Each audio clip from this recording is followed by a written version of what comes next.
Good morning. So what are some, first of all, of the transit changes that you're already noticing in Wolseley? What have you already, been dealing with? The key thing is they are eliminating stops. So as they eliminate stops, there will be signs saying that this will be here until June 28th, and this stop will be taken. Got it. Please go to another stop to catch your bus.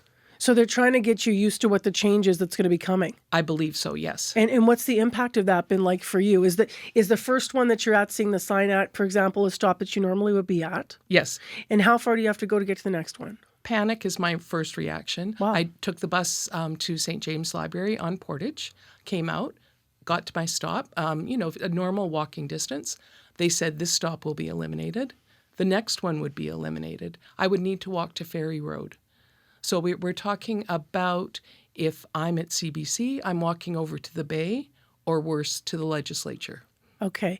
And so that's the distance to get to the bus now. Some of them are, it appears. Yep. In fairness to the city, I know there's a rollout, but I think we should have had some input as to what was needed before this all was set up.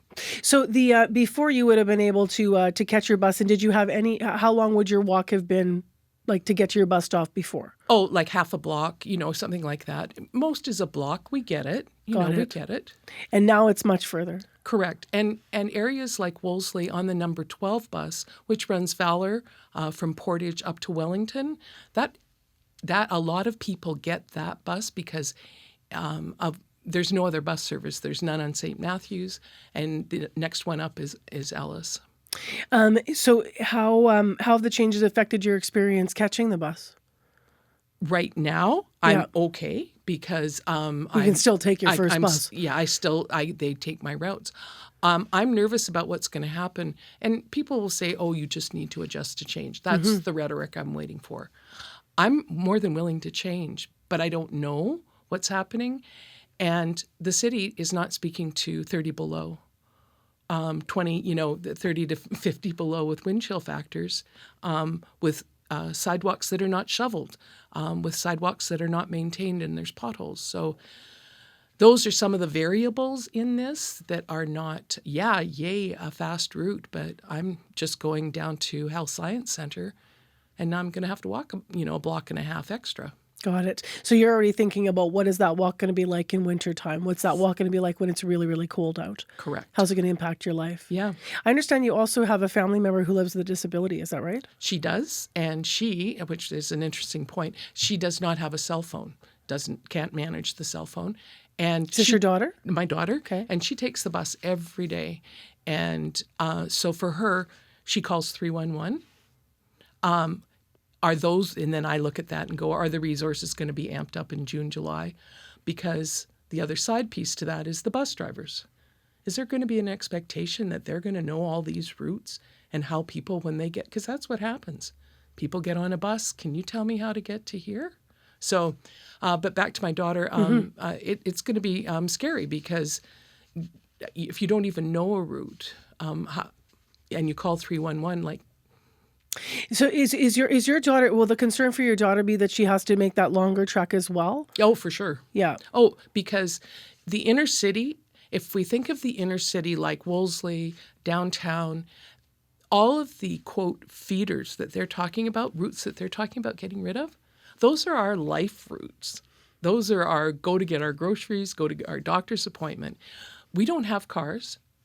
We don't need to have a fast, rapid transit to the Health Science Center if, like, my daughter going to a medical appointment. You got into this earlier. You said, it's not that I don't like change.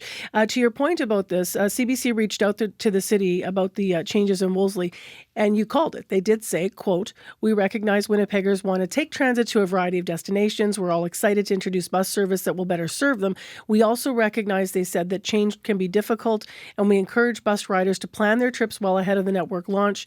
We expect schedules for the new network to be online by the end of the month," end quote. So what's your reaction to that? That, change can be difficult, or are your concerns something you think might lessen once you've adapted to the change or planned and understood the new routes? I guess anytime you're rolling out a project, in my mind, you get input. That was one of my jobs. I had to get input from the stakeholders. I would have gone to the stakeholders, bus riders. I would have gone to the bus union, and I would have gone to the city and saying, okay, what is it that you want? What's the outcome you want? I have never been consulted. I have never seen any consultation. And if they say since 2019, I would beg to differ. So something's flawed in their communication. Yes. Because a city spokesperson said, and this is confirmed by our reporting as well, there were 3 rounds of public engagement in 2019, 2020. But then early last year, they had this series of public information sessions about the draft plans, and they had Wolseley-specific conversations. So you're saying news to you? News to me. Yeah. I got nothing in the mail. I had nothing in my city of Winnipeg, any of those notifications that can go out. I was going to ask you, how could they improve the process of public engagement? Well, and again, they're going with routes are going to be online. My daughter doesn't go online.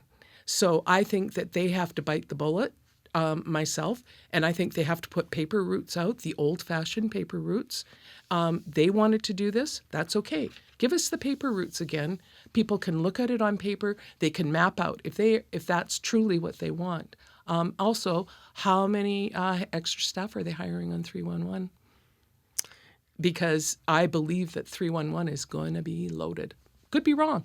Pauline, thank you very much for being with us today. Oh, thank you for hearing me.